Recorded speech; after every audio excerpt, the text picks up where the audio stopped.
What a great start. I'm Yeah, going to take here a we deep are. breath and see if I can control the waves. Honestly, I find like sometimes my energy is too much that it actually clogs up the pipes. So let's try that again. Hey, Chetan. It's good to see you again. You too. How's it going, Sean? Techniques Great. aside. Yeah, a great day, actually. I sat down, I had everything prepared. This is probably one of the first times I've ever sat down and I actually had everything in order. And then as soon as it started, the internet just started dropping. So, of course, it's all right. Um, yeah, pickleball this morning, live music last night. I went to a place where I got invited to a jam and there was nobody there because it was raining. So I basically had the place to myself almost. So lots of luck lately. Yeah. So it's been a while since I've done this podcast thing, but it is very casual, as you can tell, and I kind of like it that way. So hopefully you're good with that. Maybe I don't know how many people would have tuned in last time, but like, where are you at right now? I know you've got a new book out, and it's important. Do you want to tell us about it? You know when you go sailing in a sailboat and you set the boat in a particular course to get the best advantage of the wind to take you where you're going. During the COVID, we were flat out teaching, introducing people to human design, a lot of book sales. And then everyone would show up because they couldn't leave the house, and we'd do classes and introductions and readings online. So we were very, very busy. And then when COVID came to an end and everyone went back outdoors again, it seemed like everybody had learned about human design. And all kinds of people were teaching it or delivering it in some way or other. And it just became impossible, in a sense, to kind of make it clear that we really had a huge understanding of the system. So we had to change tack. We had to redirect the course of the boat. We had to set the sails in a different direction and take the whole thing an awful lot deeper than it has been. Human design is an amazing system, but mostly it's a mental system. People, oh yeah, I'm a generator. This is what happens to a generator, and take it for granted, and you don't actually work it. Mm. And what I found is that there are many, many layers and levels to an understanding. And if you're just working with human design as a knowledge-based system, there are millions of rabbit holes you can go down, all kinds of different rabbit holes. You can go to the bases, you can go to the colors, the tones, whatever. You can start putting labels on everything. But it's like the collective. There's no progress. It gradually moves along. You never have any kind of a transformation. And Carola and myself, my wife and I, our both work right from the get-go has been transformational. And the thing of it is, you can't transform anything through just using your mind. The mind will have insights and stuff, but you actually got to do something with those insights. And so you showed up in our karma clearing event in Santa Fe. And this was the first time in America we'd actually introduced this completely new understanding of how to go really deep into very particular aspects of our nature.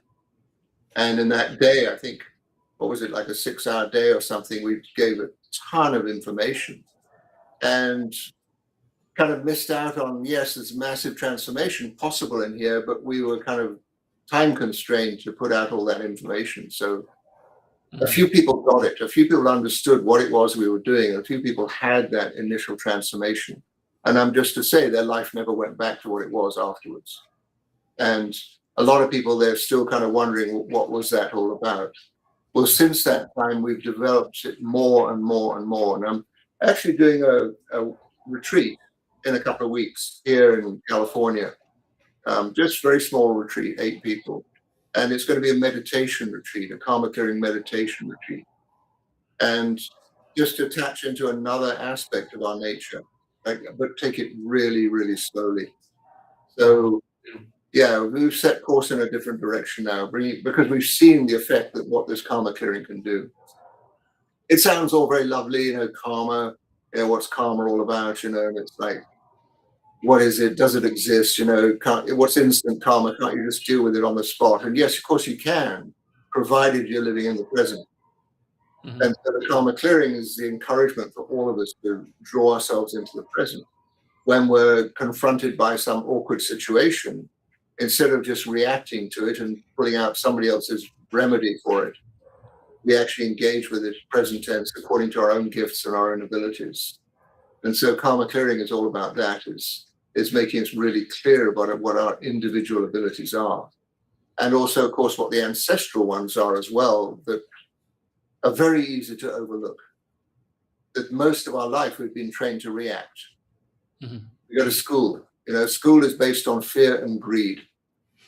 When you sit back and look at school, it's all about fear. I'm not going to pass. I'm not going to make it. I've got to get a good job. I've got to get good money, whatever. The fear kind of contributes to I've got to do well, learning somebody else's bullshit, whatever it is. Nothing to do with me. Just, line myself up to be a useful citizen in some way or other, in something that's going to produce money for somebody or other. So, right from the get-go, we're in this horrible system called an educational system. It has nothing to do with education at all. Education is all about fanning one's own gifts. And that's what we can say about karma clearing. It's about bringing out your own gifts, like recognizing these things that are natural to you according to your design, nothing else involved. So, yeah, we've changed course quite dramatically lately. And we've seen the effect of it. We see the transformation that comes about for people when they engage with this, when they go into the process, when they allow for it, and to see what happens when they come out the other side of it. And yeah, we've seen a lot of celebration. We've seen a lot of people getting their books written. We've seen people writing up their seminars, changing their whole life circumstances, literally taking a jump into their own life. So it's been great. Awesome. I mean, I had that experience. So that was Year and a a little more half, than a two year and a years. half ago, right? Yeah, Yeah. closing on 2 years. And I took a bunch of things from it. One, there was one part that described your parents' style of raising you, and mine was, "Oh, we've got a baby." And when you said that, it was like hit me right between the eyes. I was like, "Oh, got it." And then that laughter heals karma or clears Yes. karma, and that has not left my mind since. So Yeah. I don't know if I probably didn't tell you this, but like the night before that, I had a whole bottle of scotch. Like it was a big party Really? night I went through. Only one So I was bottle? like, yeah, yeah, but like the bottle. And Yeah. so when I was sitting in there, like my body was having, I Yeah. felt everything. So the spirit was in me. That my pores were. It was rough, but there were so many things that just like clicked, and then kind of served as a basis for my experiments since. So yeah, Yeah. thank you for that. The other, you kind of sent me down a rabbit hole mentally when you said kids go to school for fear and greed. The fear, you already had me there, but I didn't hear much of what you said after that because I was trying to figure out what you meant by greed. So Well, the greed is, you get a so-called education or a rubber stamp or something or other, so you can then get a job mm, and be a useful member of society. And then you go on and get more fear and greed in your university stuff, and you get even, more chance for accessing the greed. I mean, when you step back and look at it, that's how the thing's set up. You learn somebody else's stuff according to somebody else's way of thinking about somebody else's idea of what's important in life.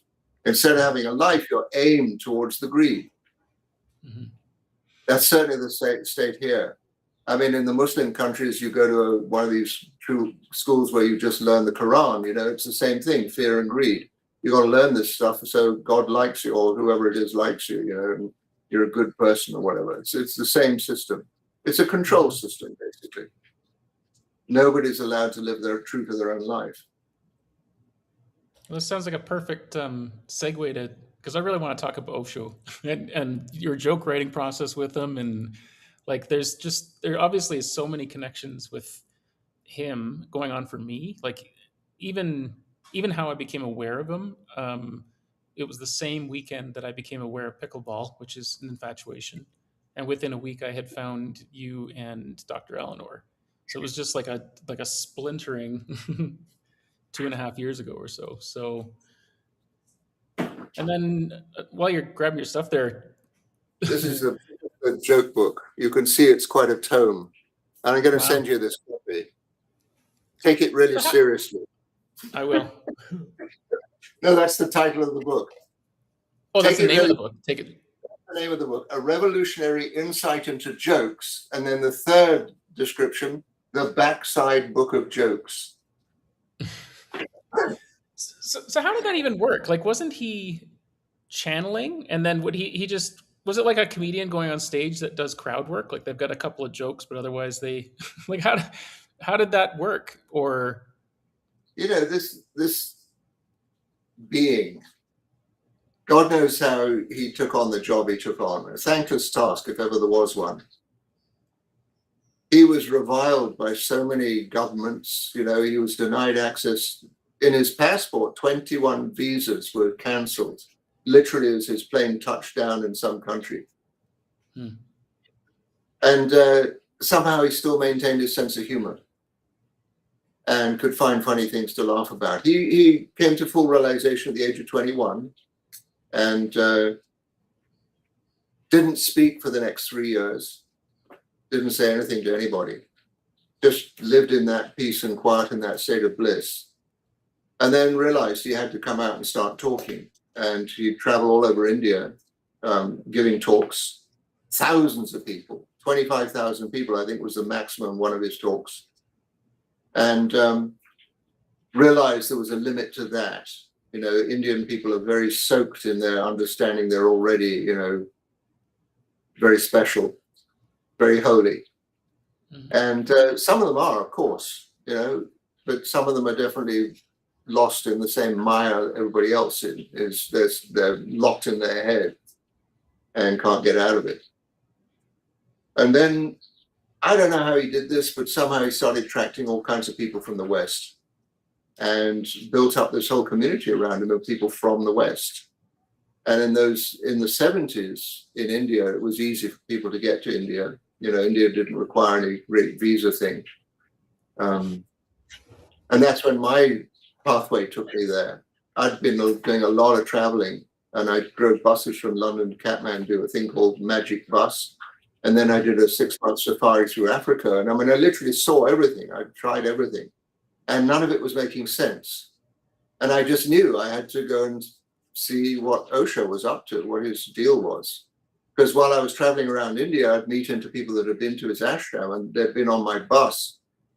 And I remember them in a particular lifestyle on the bus, and then I see them in India, and it's something massive has changed for them. Like the huge transformations happened for them.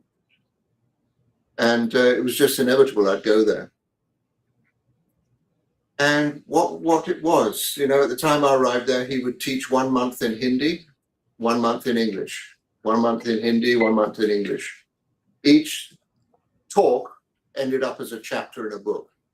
So now there's like 500 books or something of unique discourse, transcribed material, Hindi and English. And it's all over the world. It's in all kinds of other languages as well now. But it was an amazing thing. I didn't understand much Hindi, but I'd love to sit in his discourses and just be there and watch how he would communicate with Indian people. And I remember this one day, him talking, and must have said something funny. He was very good at telling jokes, but he'd say something funny and everyone would go, and I'm out of it. I'm just sitting there. I never heard the joke. I don't know what it is. But then he comes out with the next line and it's even funnier. And then the next line and it's even funnier again. This goes on for about 20 minutes. I'm not kidding you. Statement after statement after statement, busting with laughter. Everybody's crying their eyes out, rolling around, bouncing up and down in their seat. And then he hits the punchline. Dead silence. Everyone's gone deep inside themselves. And, long pause. You can hear the angels clapping. It's like, my God, how did you get these people to stop thinking? So like a master class in silence. And those weren't written jokes. He was just kind of it was He in was him. that was in Hindi, spontaneous. That was his first language. In Hmm. English, it wasn't the same kind of thing. It wasn't quite so easy, but I do remember certain times when he would do that same thing and pull it off, line after line after line. People just helpless, rolling around laughing. And then the punchline would come. Something that absolutely your brain freezes. And you drop into that intense silence inside yourself. And you drop into a space of knowing something that completely 100% resonates with you. It's Hmm. not a knowledge-based thing. It's not caught up in anybody else's fancy or what life is. You just know you're in. Hmm. And that was his whole work, was how to get people to go from the mind, through their heart, to drop into their being. That was his whole work, always.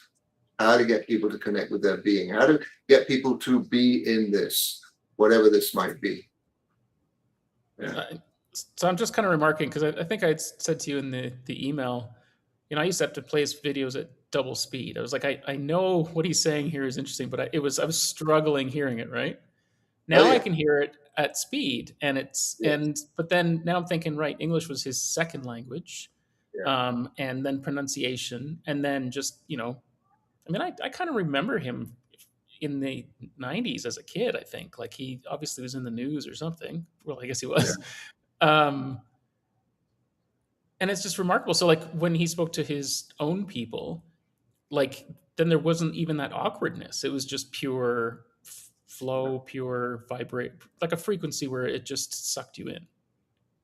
Interesting. You know, You know, it's they say about a real master. When you master one thing, you can master anything. And he played with language, he played with speed. You'll know even the words he used, they have very funny descriptions sometimes. The letter S goes on for a minute, sometimes it's all that how to get people out of the sound into the silence. Mhm. And yeah, I could tell, yes, there's a great temptation to want to speed up his talks because what he's saying is fascinating, but it's like it's drawn out forever. But it's just to mess with your mind.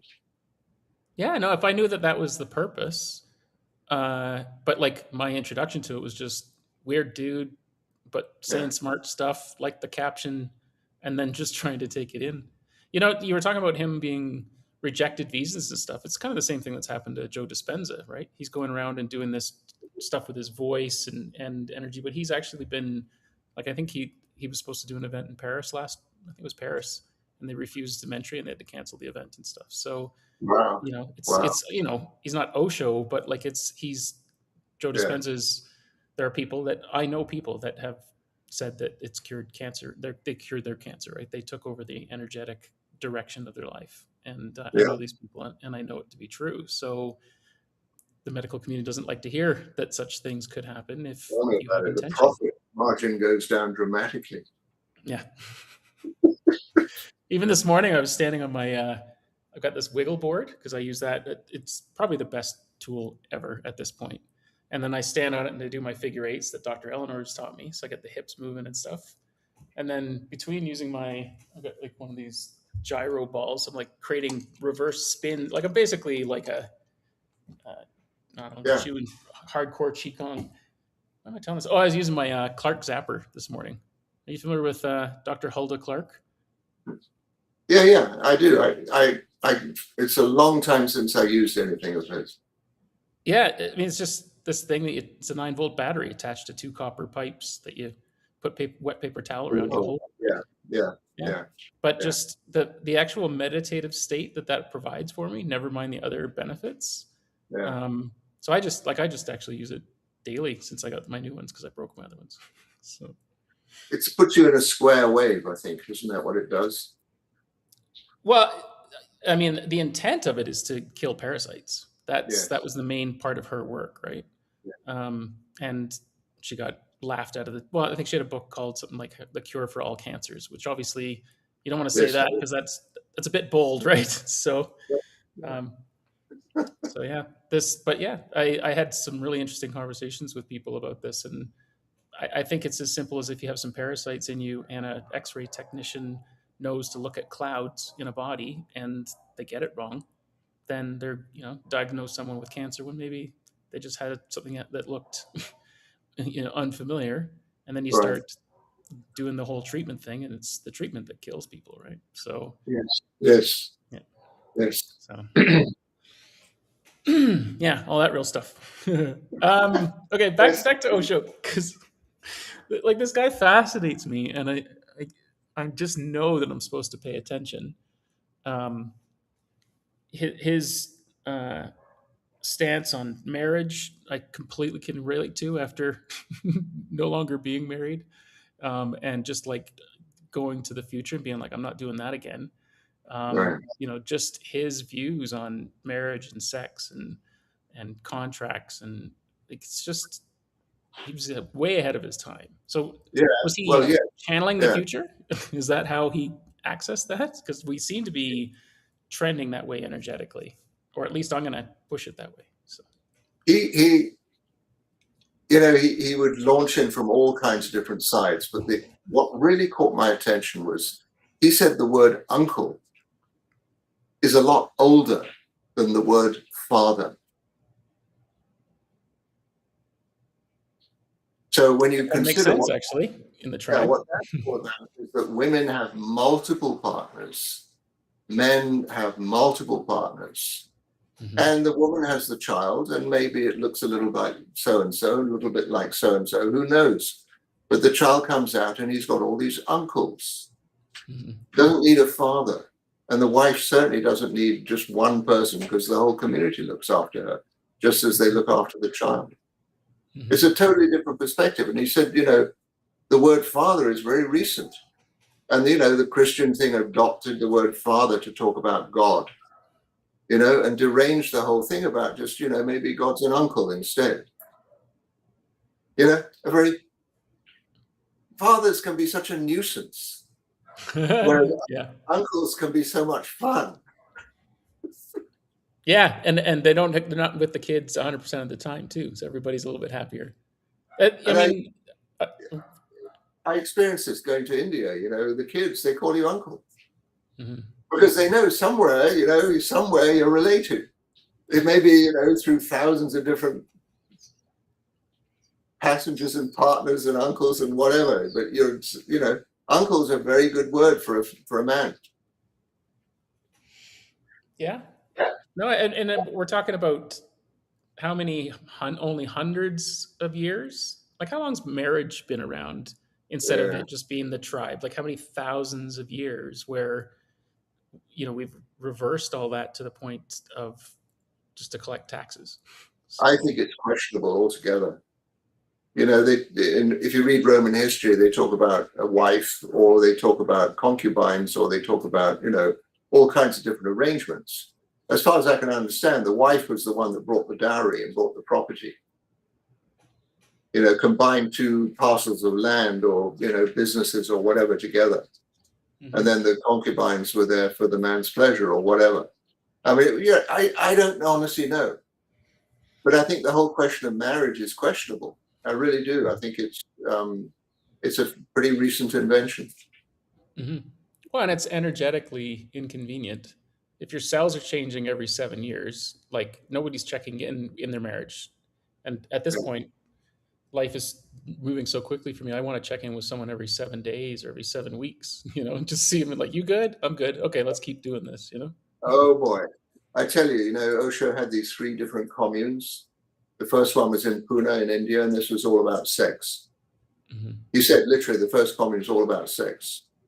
And then he upped anchor and went to America, and those that were still caught up in the sex thing or whatever the thing was in Pune never made it to America. But certain people did make it to America, and a lot of different people showed up in America. And the second community was all about power, and you might say politics. And the whole thing blew up through politics. And certain people had to play heavy political roles within the commune and with dealing with the society around. And the whole thing came to grief, blew up. And then he came back to India again and set up the third commune, and the third commune was all about death.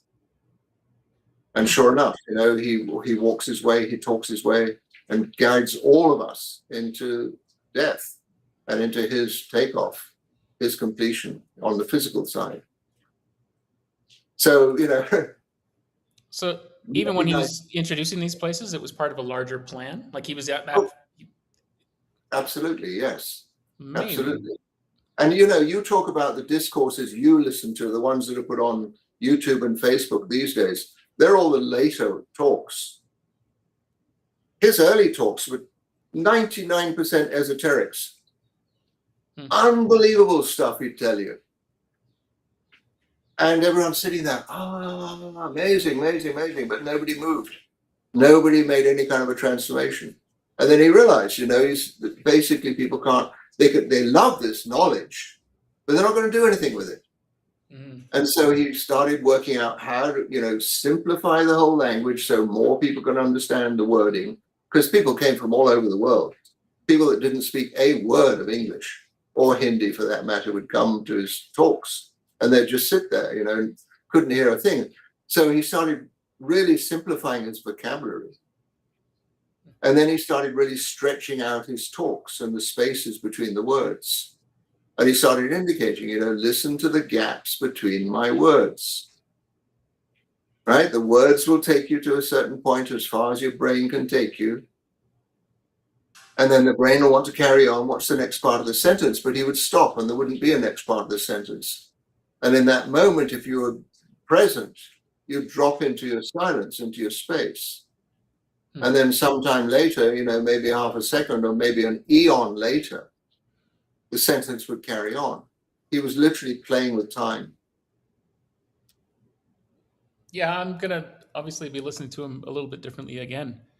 Like even just your email last week, I told you it kind of blew my mind. It's still in my inbox. Like my inbox, I'm an inbox zero guy. So if an email's in there, it's because I'm not sure what to do with it, and I just every couple of days I go back and read it and go like, there's like little depth charges in the sentences. I So did put one or two in there for you, yes. so you weren't looking at my chart when you sent that email? Of course. And You could be. here's the thing, Sean, you're genius, I don't say this to everybody. Everybody has the possibility to be genius, but you're somebody that actually lives genius. But you never really appreciated that about yourself. Mm-hmm. You just thought, I'm just fucking around in the world here. And it's like, no, genius is a very precious thing because genius is probably the most creative thing that's possible. And we didn't come here just to follow somebody else's way of doing stuff. We didn't come here to toe the line. We didn't come here to engage with the greed and the fear and all that crap. We came here to be ourselves in all our glory. And if you don't understand the genius, then you'll find people just take advantage of you. They think you're crazy in the first place, and they'll do everything to destabilize you, get in your way, trip you up, take advantage. And you're left wondering, what the hell went wrong? What did I do? And it's nothing to do with you. You were just being you. But you allowed people to take advantage. You allowed people to make fun of it. And, you allowed it to get through to you. And so my whole encouragement is, thank you, everybody, for sharing. Now, fuck off. It's pretty much where I'm at, dude. Okay, so many things on that. When you because you said something about genius in the email, and when I saw it, I was like, oh, like it was like me, huh? And then I was like, nah, he must have meant it. And then my brain just went in 10 different directions. Like, what did he mean by genius? And then I was like, Yeah. I don't even know if I understand what the word genius is. And then I Yeah. went down a rabbit hole there. I forget where that landed. But then I was like, where is it that you see it? Do you pick that up from energy? Is it the fact that I have a completely open head in ajna? Because I've heard different things about like whether something's open completely or not.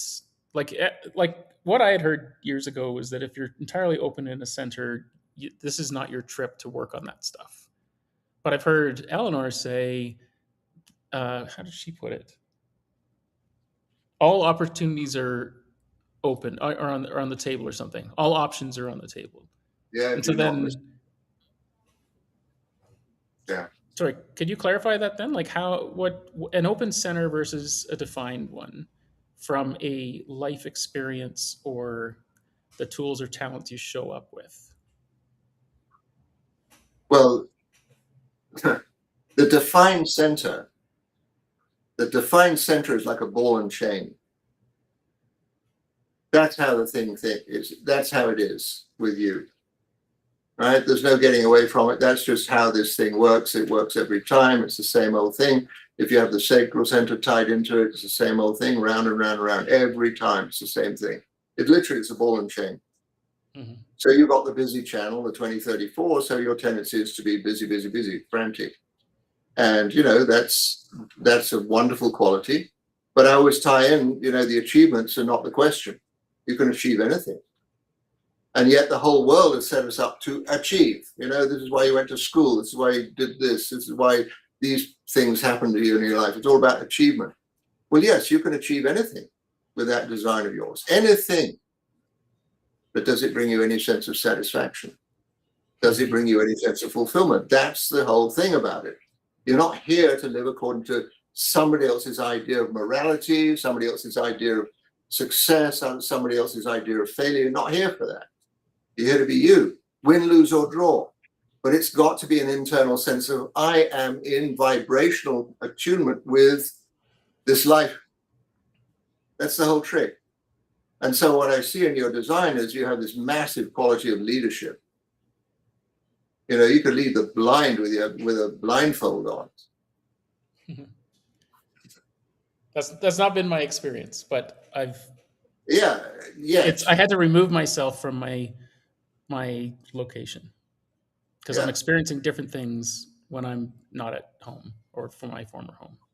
Yeah, you're just frantically busy all the time. Millions.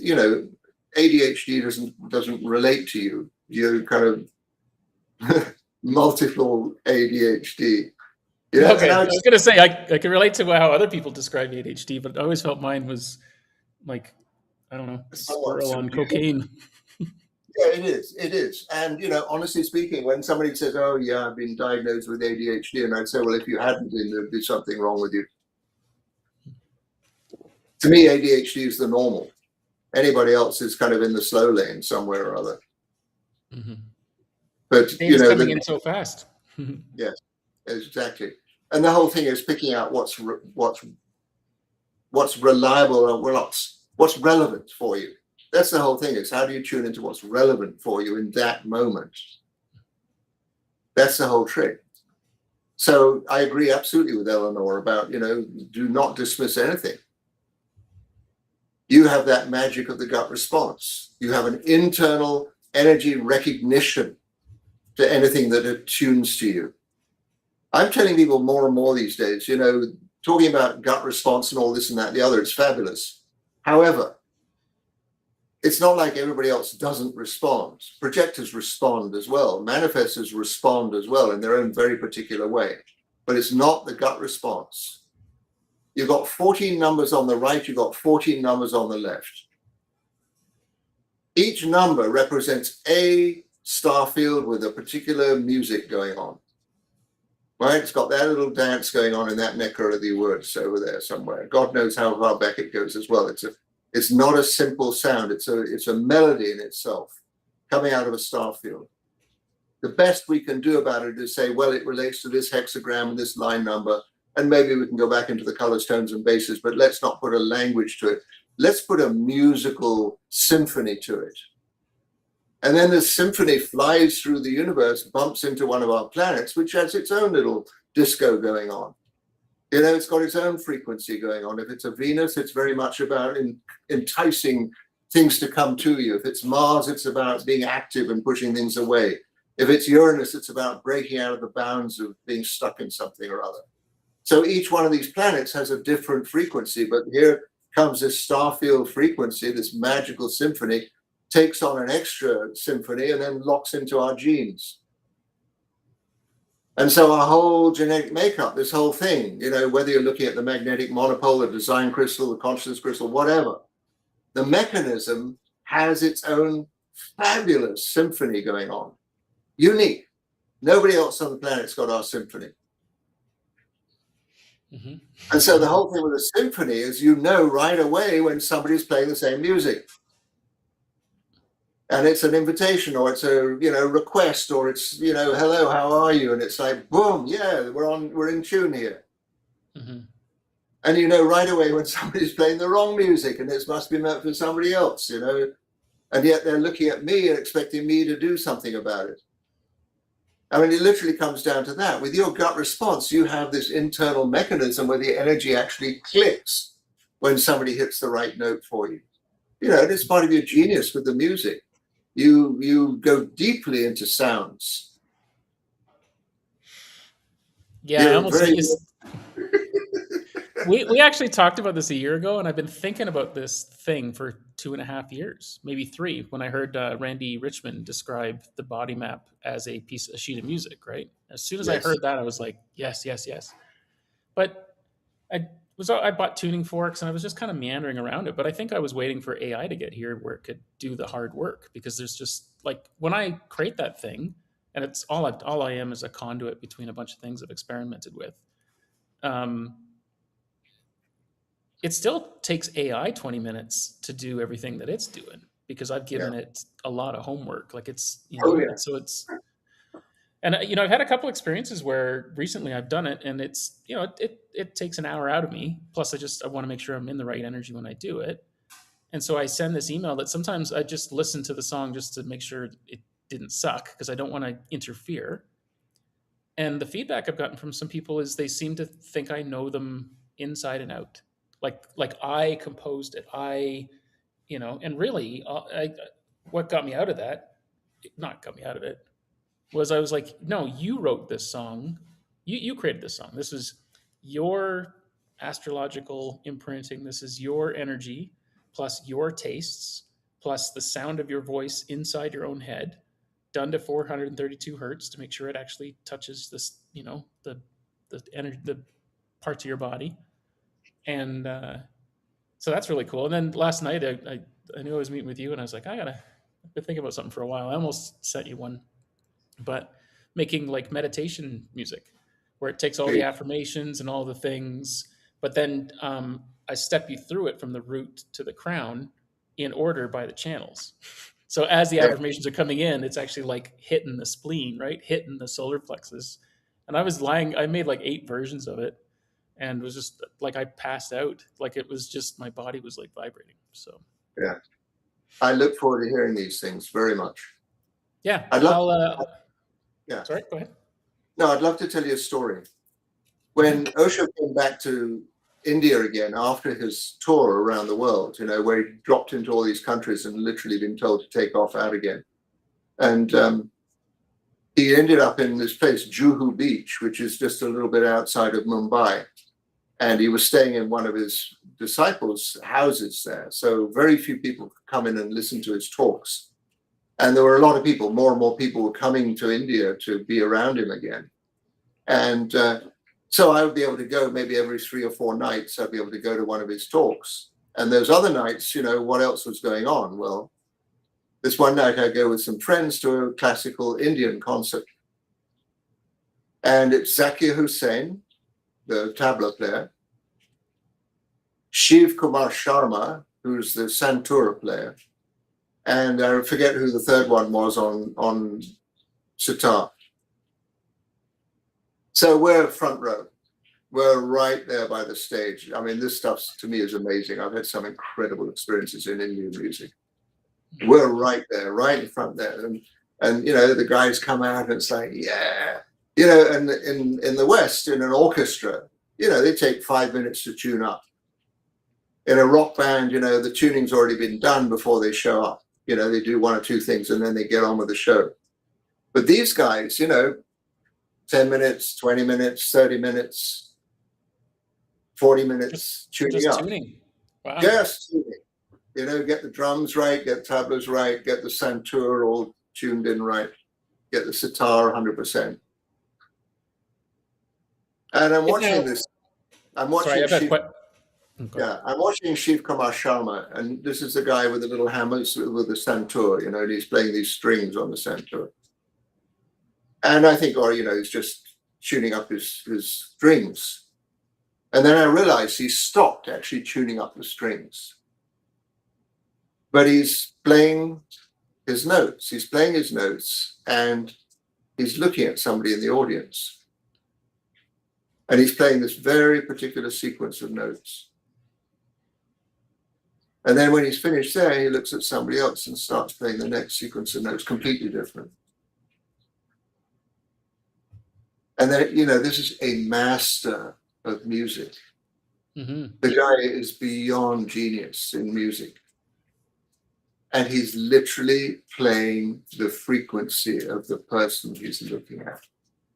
Mm-hmm.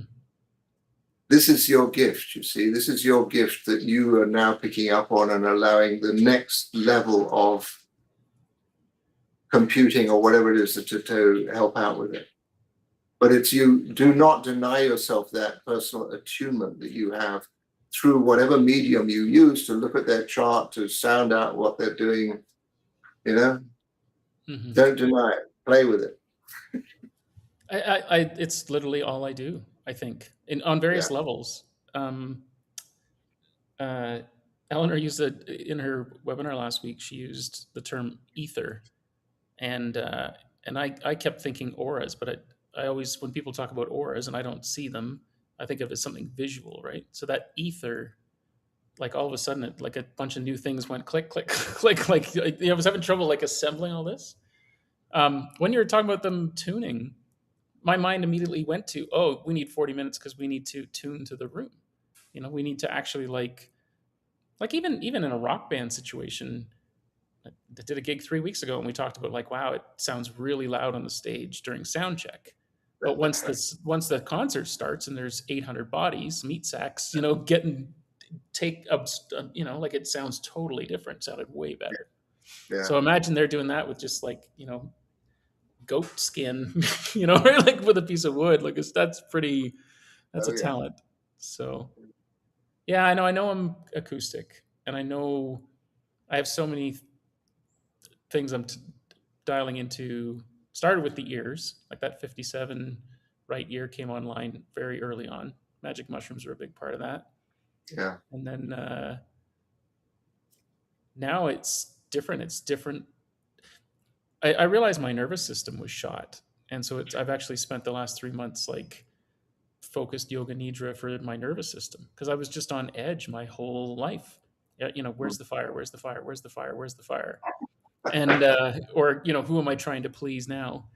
And once I like actually mm, massage that out of my nervous system, then all of a sudden like more intuitive gifts have come online. Like I'm having really really interesting interactions. Yeah. Sometimes my right ear will just ring and I could feel my body going, well, I guess we're going for a walk. And then something happens and I have like an incredible experience. Usually where, can I tell you one that happened here? Because every time I tell this story, I'm like, I just know it happened. So it was like a month ago and there's a plaza here in Ahihik. And it's kind of like, it's very mystical here. Big, beautiful trees and just, really, really nice people. When you were talking about people in India and being, I don't know if you used the word, you didn't use the word enlightened, but certainly just open and aware. Like I'm seeing that here. I think sun and fresh air and fresh food, fruit.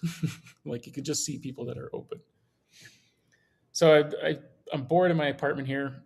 I decided to go for a walk, and I go to this bar, the Aztec, and I'd been there once before. And I thought, in my mind, I was going there because there was a cute bartender. So I was going to go and see if she was there. And I walked towards this bar, and there was like 20 people in there. So it was busy for that small place. But the bartender goes like this to me, like while I'm at the street, like motion me in. That's never happened to me in my life. Like the bar could be empty and the bartender wouldn't have motioned me in because he was bored, right? This guy like did this through a mass of people. So then I go in and sit down, and there's a drummer and a piano player playing, like a really interesting musical combo. And that was just cool. It was just kind of like out of a movie, like in the background, they're playing away. So I sit down, and this fella sits down beside me, and within a minute, he's right in my face, like, and he's telling me that he's Lucifer, his father's the devil. He's showing me his tattoos on his wrist. He's getting me to touch his muscles on his arms, and tells me only works out 2 days a week because if he did it 7 days a week, it could kill people faster. He goes to the lake to recharge his energy every day, and he's got so much power. And he's doing this with English as a second language, but he's just really insistent that I hear how tough he is. And then he also says it's his birthday, so he's basically at a bar drinking by himself on his birthday, and he's riled up, and then he starts saying he's a lizard, and every time he said it, I swear his face would tighten up too. So I've seen that with people before. So I'm talking to him like I'm not feeling intimidated in these moments. I can tell that I think anyone else would have been out of there, and I'm like intrigued.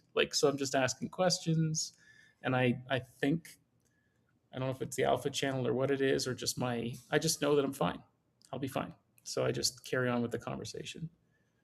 So then he offers to buy me a drink. So mezcal here is like tequila, but he tells me like this is what the real men drink, and so he insists the bartender go get this bottle, and he pours us both a shot, and he takes his first, and he's like plah, plah, like he's a tough man, but showing how little it bothered him. It was like a little cough. What he doesn't realize is I'm Scottish heritage, and could put together a whole bottle of scotch the night before a karma clearing event and still come out the other end and not pass out.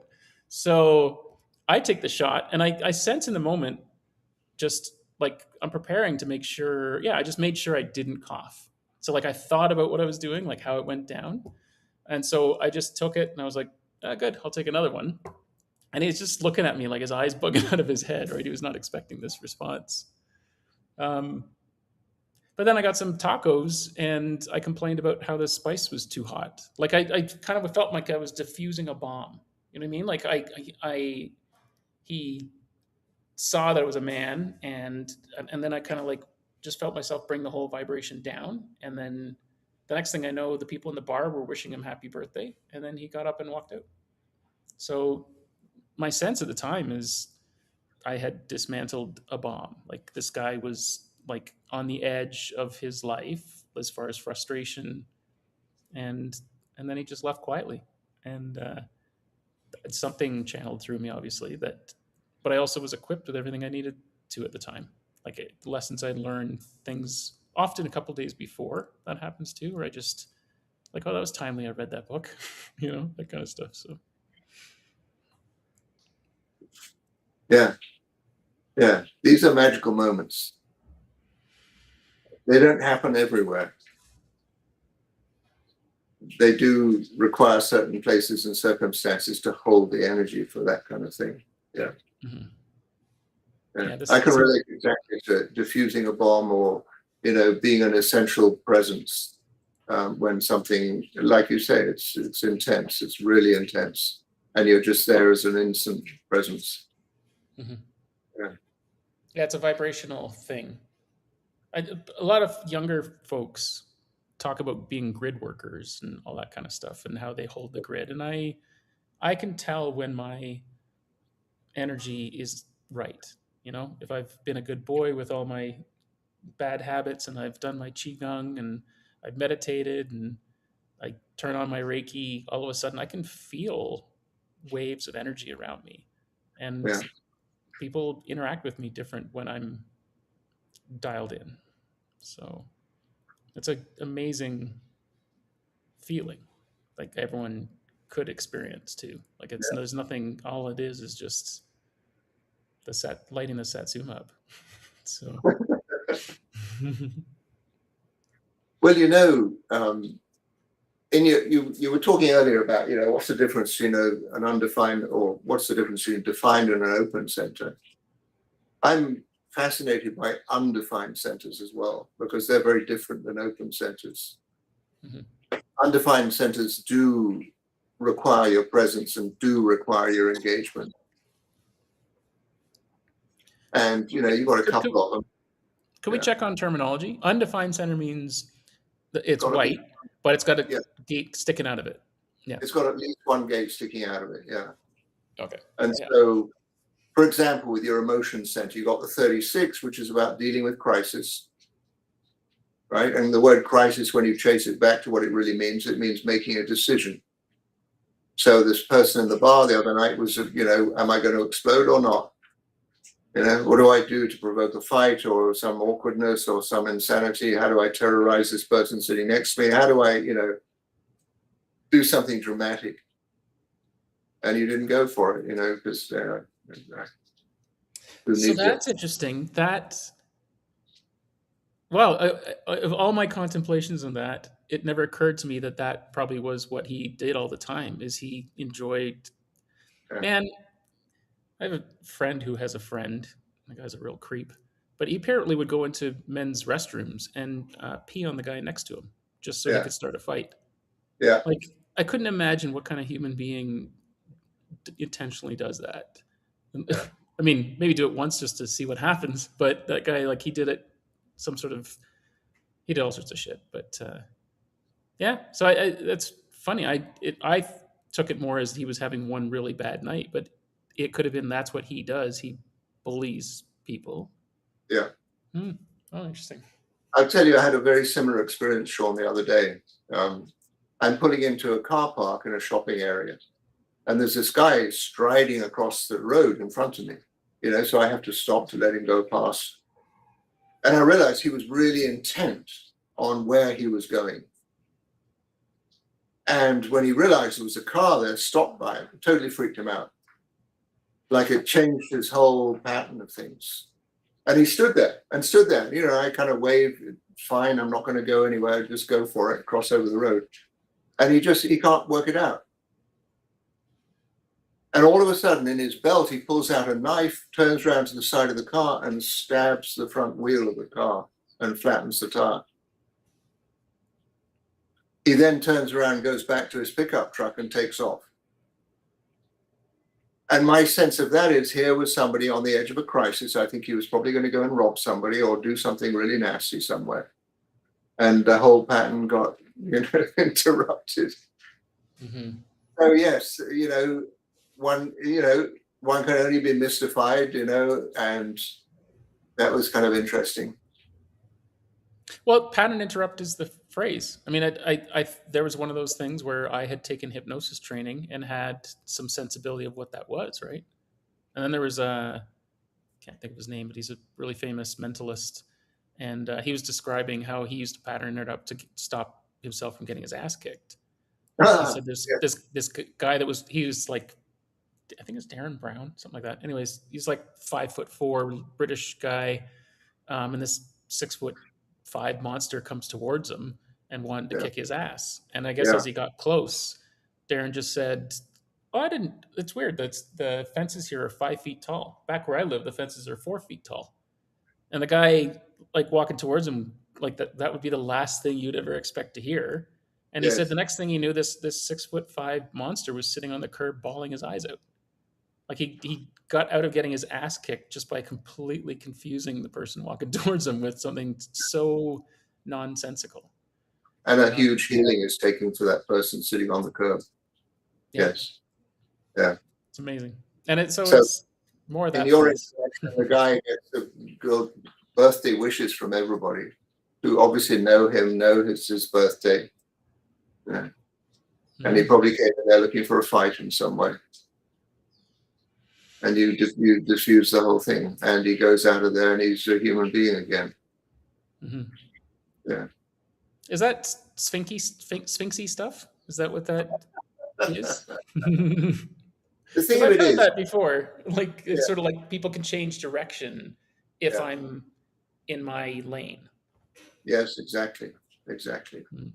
I wouldn't, go too deeply into it, but absolutely yes, you are a way changer. Mm-hmm. Yeah. Hmm. It's strange to say, like, I feel like I've always known it, but I've only started to experience it in the last But it's a 18 months. responsibility. It's what? It's a huge responsibility. Mm. Mm-hmm. Like I don't know, in Canada, you used to have police that would stand in the middle of the road and direct traffic. Mm-hmm.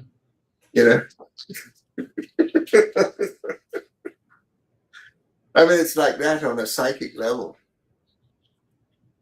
You are the ultimate guide for the lost.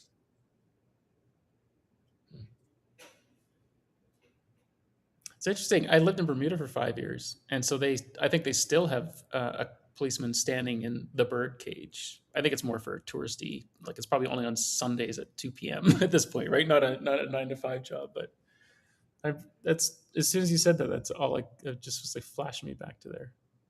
Hmm. So the undefined centers basically accrue wisdom.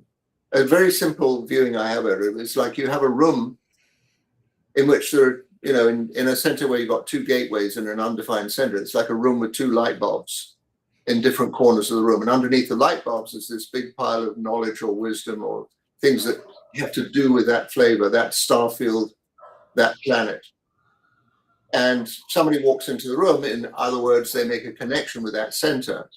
And immediately the light bulbs in those two corners go on. So the knowledge or the wisdom or whatever it is you have accrued there is all of a sudden available for that person that just walked in the room. Mm-hmm. And so they can go to that corner and they receive whatever it is, the wisdom that you've gathered, spent your whole life gathering, and you can give that wisdom to them if that is what they're really coming in for. At the moment they go out, the light goes off again, game over, and there may have been some interaction which wisdom gained in that little area of the room, that area of your being. The open center is completely different. The open center has to remain a mirror. And so your mind is a mirror. All kinds of things come and go. You're a one-person think tank. People come to you with the most ridiculous questions and you've got the answer for them. Whatever it is they need, it's for them. It's nothing to do with you whatsoever. Never has been, never will be. And it's like, yeah, okay, well, here you go. And off they go and they're wagging their tail and thank you very much, Sean. And it's like, yeah, well, that was kind of interesting. That was kind of weird too. I get that a lot. What on earth made them want to know about that? But anyway, yeah. And the open heart you got, generous to a point of foolishness. You give anything away and nobody even asks you nicely. Yeah. And that, that again allows people to take advantage of you. People use your mind, which is this AI system in its own right. You've got the two mind centers completely wide open. It's an AI system in its own right. It can go anywhere, according to whatever program you put into it. And it's the same thing with your heart as well. It can deliver anywhere, but it's nothing to do with you. But it can be your fun to be mirroring these things back to people. But the whole thing is don't get caught up in what it is that is supposed to have value. The heart center, what it is that's supposed to be valuable. You have no idea what's valuable. Can we just leave it that life itself is such a great thing? You have no idea. Oh, sorry. No, I was going to say you have no idea consistently what holds value for you. Mm-hmm.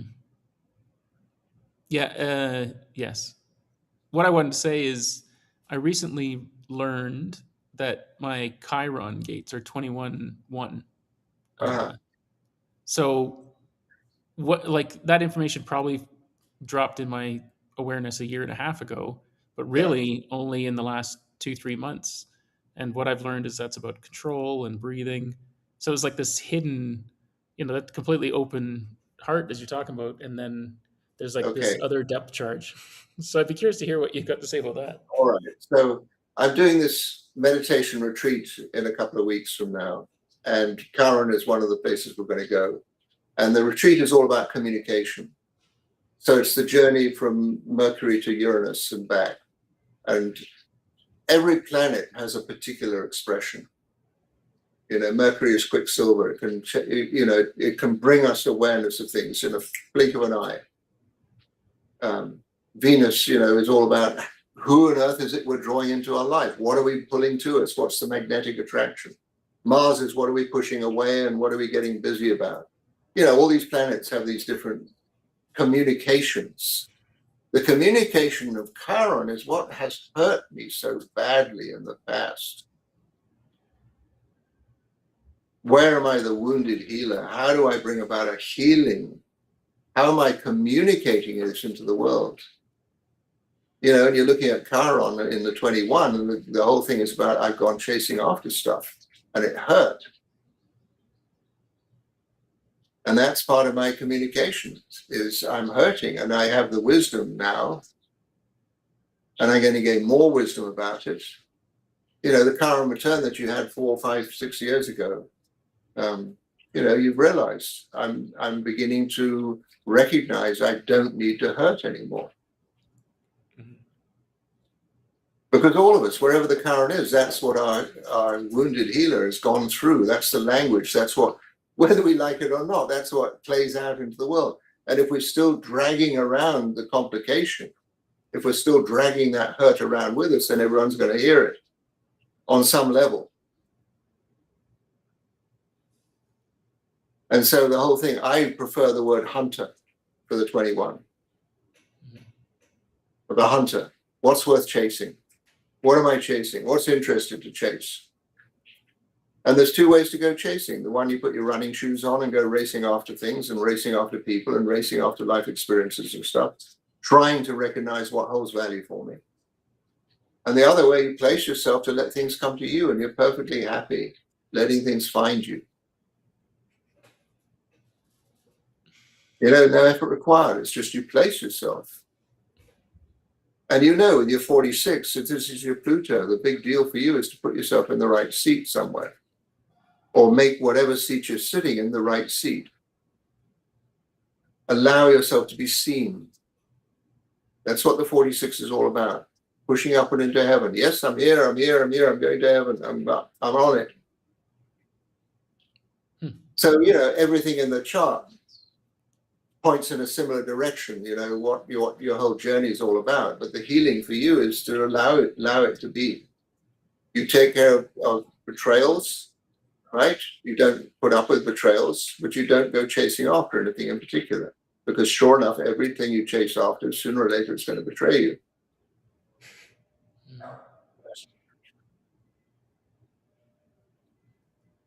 Yeah, I've become much more discerning going forward. There you go. So what does that involve? Gut response. And every yes that you get is a yes, maybe. Not a yes. It's a yes, maybe. As I say, the achievements are not the issue. What the issue is, do I feel fulfilled? Do I have a fulfillment in doing whatever it is that wants to come through me? And I would dare say, when you've done the same program 8 times over, and you've got the meditation frequencies down over 8 times, and you've gone way into the night, I would say you're arriving in a place of fulfillment. This stuff really gets me. There's so many things I want to respond to there. The one thing I do want to say, and it's because it's kind of funny how the path played out, but like right around my Chiron, give or take 3 weeks of the date, was when I went up island on Vancouver Island and met with a shamanic couple. So I'd never smoked a cigarette in my life. Never, I think I puffed on a joint once. Nothing happened, and even that was only like when I was 48. So I go to this thing, and I went there to see if psychedelics were safe. That's what my intention was. I realize now it was my soul taking me there to be split open. But the Friday night was like MDMA.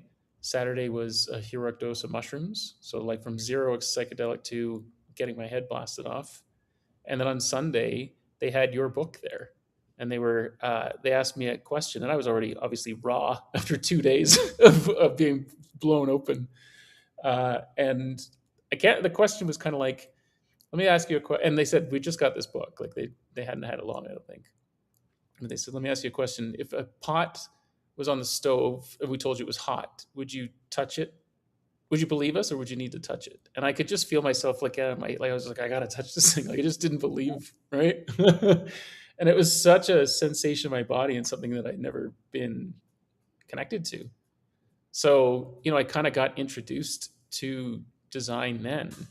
The irony is I then went YouTubing and came across Richard Beaumont's stuff and Ra's videos and Richard Beaumont kept saying Linda Blinell's book is the one to do. So I never actually got your book, which looking back, considering my path led to, well, I was going to say, I almost 6 months into the design stuff, I was ready to bail. I thought I was joining Scientology because all the videos were so spacey and Yeah, weird, right? And there yeah. was things that checked out and other things that didn't. And I didn't really like Ra's vibe. Um, and then I got a reading from a this woman, and I can't remember her name, but she was a quantum human design person. So Karen Curry Parker's stuff, right? And she was laughing at her own jokes and stuff. And she, like, I just had a great time listening to this woman tell me about me. But she referred to me as a time bender, which is the manifesting generator terminology that Karen uses. And something about that was like felt like a goal. It was like I wanted it so bad that I kind of was back in again. And so it's kind of like ironic to me that it I got cracked open by your book, even though I never got to read it. Then went down this whole other rabbit hole for a year and a half. Was ready to hit the skids, and then it's turned into yourself and Eleanor and kind of getting back to the original channeled message, Yeah. which I just know there's just so many things about that are fascinating to me. Like, I guess here's a question for you. There's people talk about Ra's experience, and Ra talks about his experience. Is there anything that people wouldn't have heard before or wouldn't be commonplace about? Because he must have told stories all the time about what I don't know where I'm I going had with that other than 7 years, 7 years back and forth hosting him, sitting in his classes. Nobody was allowed to record. He just, talked, and hmm, you could take notes. No, you couldn't ask questions. Like you just smoke a joint and start talking. hmm. And yeah, and let's just say, in my time there, and towards the end of the seventh year, it was like this is getting very thin. Was spending a lot of money going to his class, which was all going what he called mortgage payment classes, and he would talk, for 4 hours nonstop, and you'd have about 3 paragraphs of anything that was interesting. Oh, really? Oh, So really? some of the content wasn't anything. You just had to wait for the good Yeah, stuff. Really? he was not tuning in properly, Mm, and yeah, I left. That was the end of that. Thank you. Um, he then, got Bunnell to do this business for him and do the, after my book came out, then he all of a sudden had his book. And honestly speaking, that thing is a doorstop, that Linda Bunnell book. She doesn't understand him. Well, what can I say? I'm talking out of turn there, but she was my student before she took off to join Ra. mm. And yeah, it's just funny. I see, she lives nearby, and we ran into her one time in the restaurant. She wouldn't look me in the eye. Mhm. Yeah. So touching the hot pot on the stove, that's your 13 line 3 and your 7 line 3. Right? The 13 Really? line Is that 3, where that came from? yeah, it's like I don't believe you. Because I've put up with so much bad advice in my life, I need to test it for myself. And the 7 line 3 is you expect me to do what you want me to do and count me to do the opposite. And it's a kind of quiet obstinacy. It's like I'm going to point the alternative route. Yeah. They're both magical gates and lines. And that's something for you. It's like you put up with enough bad advice in this lifetime. The whole thing now is you've got to trust yourself. And trusting yourself does not mean go along with what is going on in your head. It doesn't mean to say what's going on in your heart. It doesn't mean to say what's going on in your feelings. It's what's going on in your gut. And the gut is the closest to your being. And it's just Yeah, that thing. Any yes you get is a yes, maybe, yeah. until I've checked it out. Sampling is the kind of the word that's been in my mind Yeah. lately. And Yeah. then, like, I don't imagine you subscribe to the whole variable thing, but like for a while there was like animal archetypes for the four transformations of the variables, and But I'm kind of grateful to have gone down that path a bit, because mine was the shark, and it just correlated with my life constantly. Like I know way too much about sharks for some reason. Yeah. My therapist years ago, when I was like 300 pounds, um, one day she said, "You're a shark," and I immediately took offense to that. I don't come from below and take you out by the legs, right? And what she meant by that was, if you're not swimming, you're drowning. Yes. And like it was like the Rocky bell went off, right? It was like ding, and then to see then with the variables and stuff, that archetype, it really is. It's something about super focus or none at all.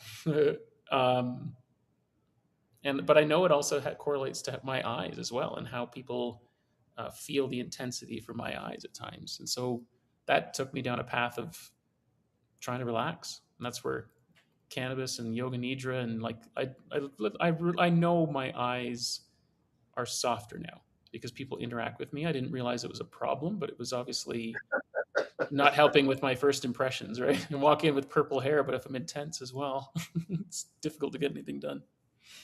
Yeah. Yeah. Hmm. So, how are you doing for energy and time? We're about an hour and 10 in here. I have a little bit longer. We can do another 10 or so. Okay. Is there anywhere you'd like to take this? Because otherwise, I can come shooting right back to Osho and joke writing. I think that would be a very interesting Yeah. thing to talk about. Osho used to give us malas, 808 beads with a little locket on it. And the locket Hmm. would have a photograph of him on it. And the photograph would be looking both ways. It's just his head. Um, and in the very early days, one of his disciples took his family off for a trip up to Dharamsala, where the Tibetan Buddhists were all residing.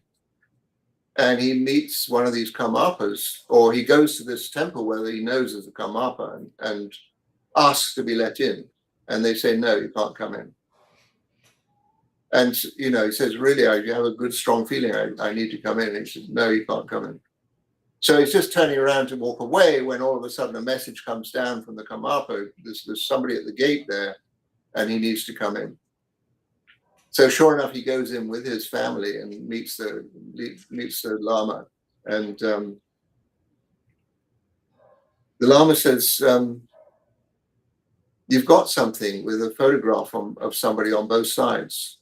And the guy's sitting there and it's like, no, I don't. It's like, what's that all about? And it's like, yeah, you have it. I know you have it. He says, no, I don't. Of course I don't have. Why don't I have such a thing? And then he looks at the mala and says, that's it. That's what you've got there. And he requests to have a look at this photograph and hold it for a moment. And this guy says, yes, this master you have, he's the greatest incarnation since Buddha. He's going to do the work that Buddha couldn't complete. And, he's it. And this was really kind of setting the stage amongst the few people that were in Osho's community at that time to just really recognize, yeah, there's something major going on here. And Osho for years would say, I just love Gautama Buddha. I love what he did. And then, these were all the things that didn't work for him. He couldn't accept women, and then he had to accept women. And he said with the coming of women into his orbit, his thing would last 500 years instead of 2,000 years. Osho set about resolving that, of bringing women in. And it wasn't the easiest thing for him. The whole ranch episode in Oregon exploded because women misbehaved. Sure. And Yeah. yeah, she was a scapegoat in a way because he knew exactly what she was capable of and just kept pumping her up the whole time. So one day, probably on her deathbed, she'll work out what it really was, what really happened. It was an extraordinary story. But as I said, the second community was all about power. And Osho put his foot on the gas, so all about power. Had 93 Rolls Royces. He said, I can only ever drive one at the same time once, and it's like, they're all the same model. They're just a comfortable car that suits my back, and it's like, I like to have them. It's like, but they're a joke. Don't you get the joke? And of course, most people in America who are tied up in, the wealth and the money and everything else, they don't get the joke. And the initial for the car is RR. And when the president is Ronald Reagan, and Reagan, Ronald Reagan is his chief deputy or whatever. It's like, these people are freaking out at this guy that's got 93 Rolls Royces and everyone's in red, and they're living spiritual freedom in a country that's supposed to represent spiritual freedom. And yet the politicians are really down on it. These people are not allowed to behave like that. So, I mean, Osho just literally, he would pump up the volume sometimes, doing the simplest of things. And people would get so freaked out, and he became notorious. And, everybody, he was trying to get people to hear about him. There's a new Buddha in town. And it was a bit too much for America. But I tell you, people, that wild, wild country, I don't know if you've seen that Netflix series. Yeah. I've met all kinds of celebrities and people through the readings and work I do. And they said, was it really like that? You really had this community where you literally, people that had no idea one end of a hammer for another, literally built a city. And I said, yeah, it was exactly like that. We did it, and we all worked together, and we all came from our heart because we knew we were contributing something from our heart. And it was like, it was an extraordinary thing that got pulled together there, living in the middle of nowhere, the big muddy ranch. Miles, 60 odd square miles of nothing except devastated landscape, overgrazed with cows, overgrazed with sheep, useless. They did a survey, an agricultural survey, how many cows would this land support? It was like 60 square miles, maybe 3 or 4 cows, max. We turned the whole place into, like a little Eden. We built a massive truck farm, creating vegetables and all kinds of fruits and things for the house, for the restaurant, for our cafe. We built miles and miles of roads. We planted all kinds of crops. We had all kinds of cows. I used to go and milk the cows sometimes. We had restaurants. We had all kinds. I mean, it was a little city we built in 4 years out of dirt. And, all of a sudden, game over, gone, finished. And again, a lot of people, it's like, wow, this is my dream. I want to live here forever. That was never my understanding of it. And it was like, it's over. Okay, time to go do something else. So there it was, he'd build up these communes, he would build up these things that this is what it's all about, everybody. And then all of a sudden he's gone. It's like, what happened? And then he'd land somewhere else. And it's like, this is what's going on now. It's like, all right, shift gears, let's do something differently, very differently at the ranch. People that came to the ranch, locals said there are more cowboy hats here than anywhere else in Oregon. We really became cowboys. We really dug in there and did that Western thing, We just played the game to the max. I don't know if you've ever read books by Louis L'Amour. There are 105 of these books. Every single person would read every single one of these books. We wanted to be cowboys. We wanted to do that thing. Then all of a sudden, game over, And those of us that were not involved in the politics, it's like, okay, well, that was tremendous fun. What next? So then he goes back to India again after his world tour. And he's into this whole thing of playing his last cards, last cards on the physical level, talking all about death and, the inevitable. The only thing you get when you come into this life is you're going to die. How about it? And, most people, you don't even mention the word death. Oh, so-and-so died. Oh, my God, what a horror story. What a dreadful thing to happen to somebody. No, everybody gets to die. And he just, he said the most important thing you do in life is to prepare for death. It's inevitable. In the meantime, celebrate at every opportunity, be massively creative. But remember, sooner or later, walking out the door, something's going to land on your head, and that's the end of it. Don't get too attached here. So love when you love, have incredible sex, have incredible relationships, have incredible joy, have incredible people around you, feast and dance and make merry, while you can. be in the moment. And that's his whole message. Be in the moment, be full on, be yourself. Don't copy everybody else. So you've said something there that I've heard others say, even when they're giving me a reading. I've noticed that several people have always said to me, "There's plenty of time left."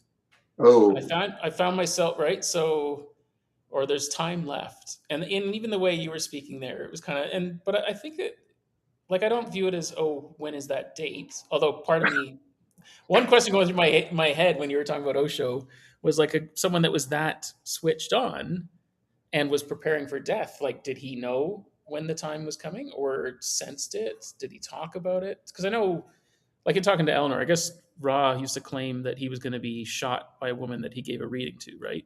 And then right. instead died of a heart attack. So, He like he, died of stomach flu. oh, is it stomach? Okay. Stomach flu. Um, They basically, in the words of the oracle that I talked with, they took him out.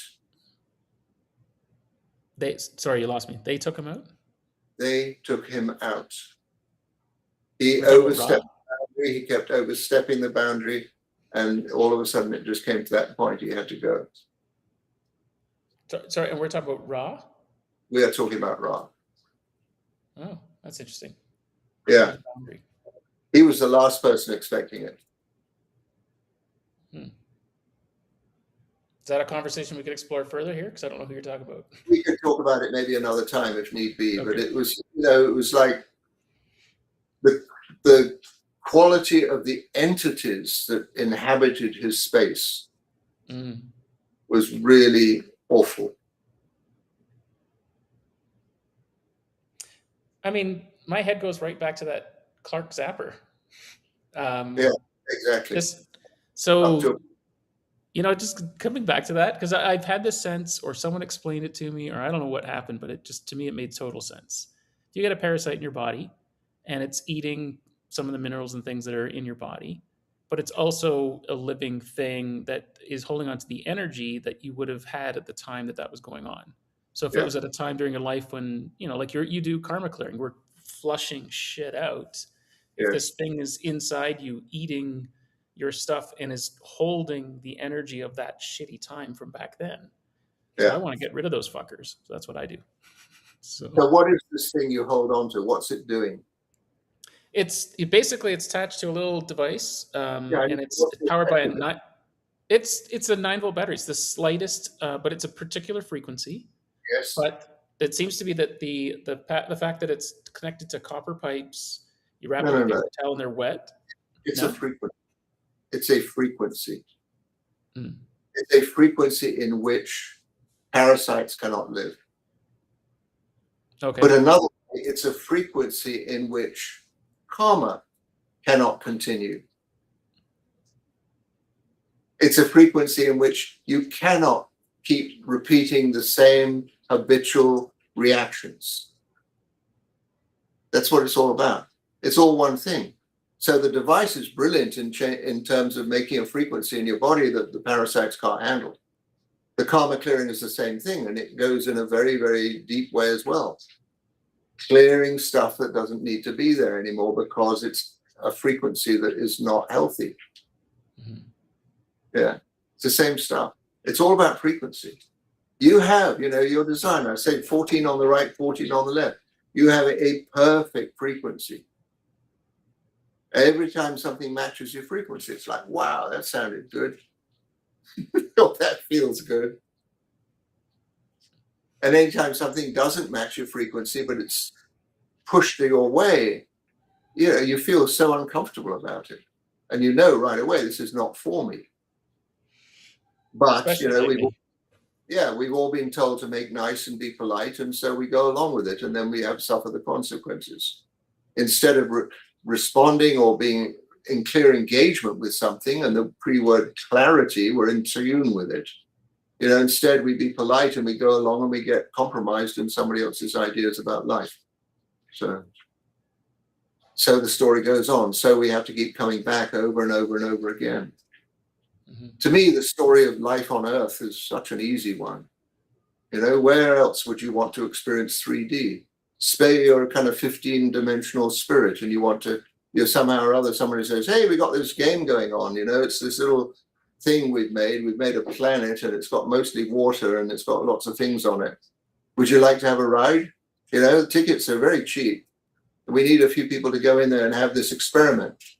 And so, yeah, a few of these 15th dimensional and 5-dimensional and whatever entities, yeah, I'll sign on. I'll have a ride. And so, they get the body, they get this human body, this extraordinary thing. They come in here and have this little experience here. 64 genetic codons, and the whole game's very nice. And all of a sudden, it's like, oh, yeah, I think I'm done here. I go back, it's kind of easier in the 5th or 15th dimension or whatever. I'm done. Thanks, bye. And, whatever happens, our little solar system kind of goes into a slightly darker part of the universe. And all of a sudden, oh, I'm kind of getting attached to this material thing here. And, all of a sudden I realize instead of being at ease in my life here, this other entity here is causing me problems. So I will just try and get rid of it. I'll kill it. And so all of a sudden, one of these genes that was totally free and open and letting go, and it's like game over, off you go. He says, no, you have to come back and do that one again. You screwed up. You're attached to this gene stream rather than, just letting go of the whole shooting match. And more, round and round we'd go, and we'd start building up more and more karma, and we'd come into families where we were embedded in karma, embedded in all these insults and bad behaviors and rotten stuff. And so here we are, we're now coming back out into the light again. And we realize, the opportunity is here now. We can break these ties. We can break these genetic hookups, not just for ourselves, but our whole ancestry as well. The moment we are 100% clear, we don't have any parasites in us. We don't have any reactionary patterns in us. Game over, we're done. We can let go and off we go. Back into wherever we came from. So to me, that's the whole viewing of human design and everything else. Human design is a map, it's a key. And within that, there are many, many layers. And to me, yes, you can go into all these variables. But to me, the crux of the whole thing is to go into the essence of each of these starfield placements and the planet placements within them. What is that frequency? Where does it lodge in your being? What's it all about? Can you actually go down to the deepest, lowest, most reactive level of it, both on your own behalf and on your ancestry's behalf? Can you access that? Can you allow yourself to sense what that is? Live in that space for a little bit. Go into the hell it represents. See how it interacts in your life and what the chaos is that comes from that.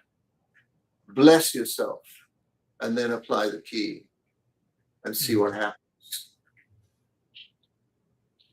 And then all of a sudden, it's game over. You're not tied into these material things anymore. You're not tied into these whole ancestral trips anymore. You've cleared it for yourself. You've cleared it for the whole ancestry. I've literally, Sean, I've had this experience sometimes of helping somebody turn one of these keys and literally like dominoes, click, click, click, click, click, click, click, all the way back through this person's whole ancestry, clear. And then she tells me, though, like a year or so later, she went to have a psychic reading, and the psychic said, I've never met anyone like this. You've got no karma.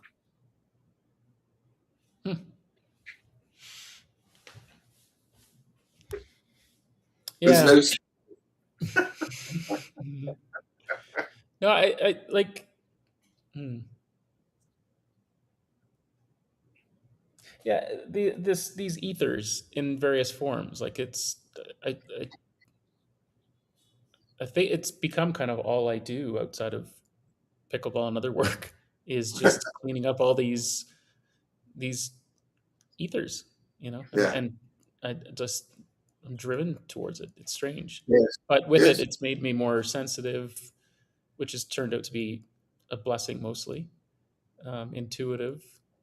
I've got a friend, Kalima, and she's got a completely open head, Najna, and like completely open. And she was tapped into this long before I was. But our conversations lately, but I had said something to her. It was like, you know what? I'm starting to realize that every once in a while I'll have a conversation with someone and they're telling me exactly what they're going to do to me. like, and it's not nice. And I came to realize that sometimes I'm making their mouth move for them in my mind, right? Like I'm intuiting what they're saying, and I've let myself believe that they mouthed it because I couldn't believe that I picked up on it. And as soon as I said that to her, she said she just was like a whole bunch of stuff just made sense, right?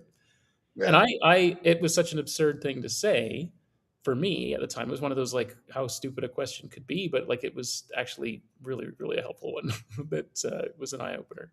So I never really understood what psychic was, but I started to realize that I have some abilities around that if I'm Yeah, of course you I do. flow. And, I'm just going to say this from Osho: be the witness of these things. Be the witness, right? This is These from gifts. Osho. Be the This Osho witness. would always say, the fundamental thing Oh, about Osho, be the witness. Sorry. everything we teach was about be the witness. Watch these abilities, watch these characteristics, watch these psychic abilities, whatever they are. Just watch them. Be the witness of it. Watch this thing happening. Do not identify with it. Don't take it, hey, I'm really good at this stuff. Just be the witness of it. Let it be. Play within it.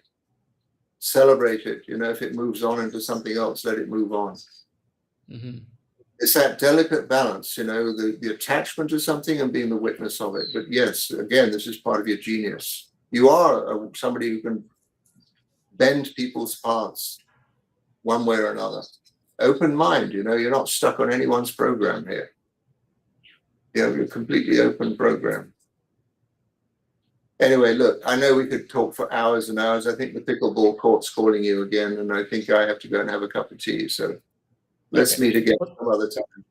Okay, I'm gonna play out the video thing, so this looks all pro. But can you just hang tight here for a minute?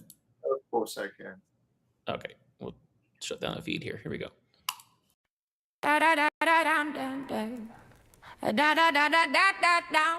I wake up thinking, but I don't rush the move. Got a million ideas, but I let them groove.